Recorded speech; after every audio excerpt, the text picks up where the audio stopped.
Bonjour à tous. Alors, aujourd'hui, je vous ai préparé une vidéo d'application sur les polynômes du second degré. Cette vidéo s'adresse à toutes personnes en lycée qui ont déjà fait un peu de polynômes du second degré et qui veulent se perfectionner ou s'entraîner pour leur contrôle.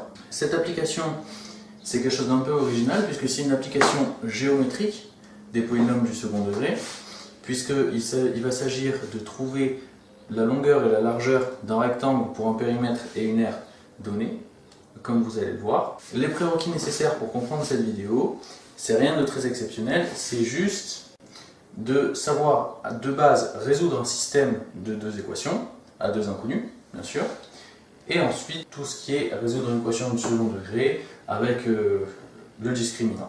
Bon allez, bon travail à tous. Voilà un problème assez simple qui reprend très bien ce que je vous ai appris sur les polynômes du second degré, à savoir comment résoudre une équation du second degré. Alors, regardez, ici on a un rectangle où x c'est la longueur du rectangle, y c'est la hauteur du rectangle.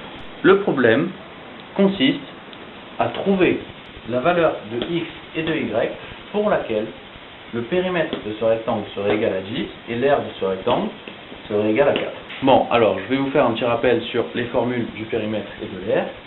Le périmètre d'un rectangle, c'est tout simplement la somme des longueurs de ces quatre côtés. Comme on voit qu'il y a deux côtés qui font la longueur x et deux côtés qui font la longueur y, on note deux fois x plus y. Voilà, parce qu'il y a x plus y ici et x plus y ici. Voilà. Et donc ce périmètre doit être égal à 10 cm. Ensuite, la formule de l'aire d'un rectangle, c'est la formule d'aire la plus simple. C'est juste x multiplié par y. Et cette aire-là doit être égale à 4 cm². Alors comment on va faire? Déjà, on va essayer de résoudre ce système pour poser l'équation du second degré. Vous allez voir. Regardez, on sait en transformant en p que x plus y, ça doit être égal à 5. Puisque le 2, on le fait passer de l'autre côté. Donc 10 sur 2, ça fait 5. On peut donc facilement isoler le y et avoir y est égal à 5 moins x. Une fois qu'on a réussi à isoler le y, on n'a plus qu'à le remplacer dans la seconde équation. On note a égale x multiplié par, on ne met pas y mais la valeur qu'on lui a trouvée grâce à l'autre équation, donc on remplace 5 moins x. Voilà. Est égal bien sûr à 4. Bon, comme vous le voyez, là on a déjà fait la plus grande étape de la résolution du système. Maintenant, il nous reste juste à transformer cette équation. Regardez, on peut la transformer comme ça. 5 fois x, ça fait 5x. Et moins x fois x, ça fait moins 6 au carré, égal à 4. Ben voilà, on a notre polynôme du second degré. Regardez, on peut écrire que p de x est égal à moins x au carré plus 5x. On met toujours les puissances en ordre décroissant.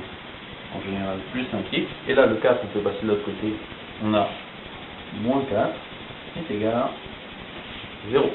Voilà. Alors, pour le résoudre, vous savez très bien faire.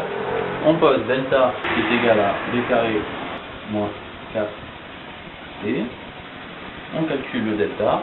B, c'est 5. Donc, b carré, ça fait 25. Ok. Ensuite, moins 4. Alors, a, c'est moins 1, puisque moins x au carré, c'est comme moins 1 fois x au carré. Moins 4 fois moins 1. Et là, on a également moins 4 en c. 4ac, donc juste c, c'est moins 4. Regardez, maintenant, on voit ici que moins par moins, ça fait plus. Donc, moins 1 fois moins 4, ça fait 4. Il nous reste donc moins 4 fois 4. Ce qui nous donne moins 16. On a donc 25 moins 16, ce qui nous fait 9. Delta est égal à 9.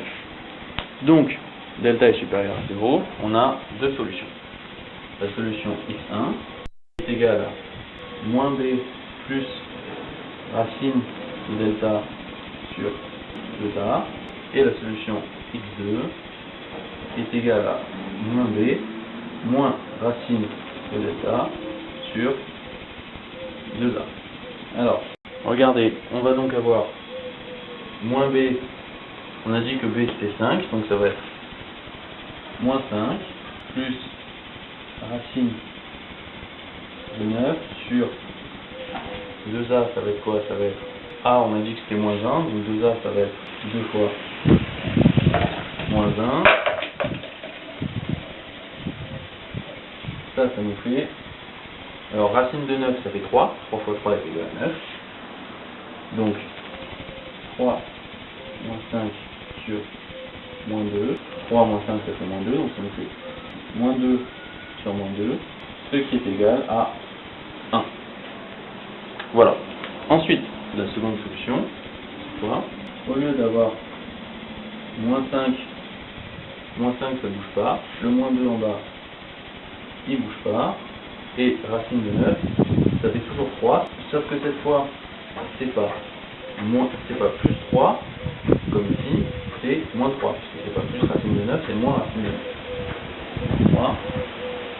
Donc ça nous fait moins 5 moins 3, ça fait moins 8, ça nous fait moins 8 sur moins 2, ce qui nous donne, et regardez, moins 8 sur moins 2, moins et le moins ils s'en vont, et le 8 divisé par 2 ça fait 4. Alors maintenant, hop, je vais faire ça, je vais faire un peu de place. Pour savoir les couples x et y, si on a x1, x égale à 1, pour savoir la valeur de y pour x égale 1, donc y1, on remplace dans l'une des deux équations. Alors regardez, on n'a qu'à remplacer par celle-ci qui est assez simple. Vous voyez que si x est égal à 1, ça veut dire que y est égal à 4, puisqu'on aura 1 fois y égale 4. Donc le 1, il ne sert à rien, on va juste avoir y égale 4. Donc y égale 4. On peut vérifier assez simplement dans l'autre équation. Regardez, il suffit de faire 1 plus 4, ça fait 5. Et 5 fois 2, ça fait 10. Pas de souci. Et par contre, si c'est x2 qui est égal à 4, ça va signifier, en toute logique, que y2 est égal à 1. Il suffit de vérifier assez simplement.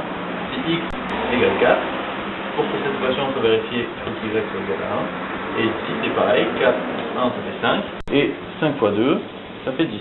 On a donc trouvé deux solutions de longueur et de largeur du rectangle. Maintenant, c'est la fin de cette vidéo. Essayez de bien travailler cet exemple. Je pense que c'est un exemple assez simple. C'est quelque chose que vous pouvez comprendre sans trop de problème. Et essayez de le refaire. C'est pas trop compliqué et ça vous fait réviser à la fois la résolution de système et les équations du second degré. Effectivement, si vous êtes en première, c'est deux points clés de votre programme. Allez, à bientôt pour une prochaine vidéo.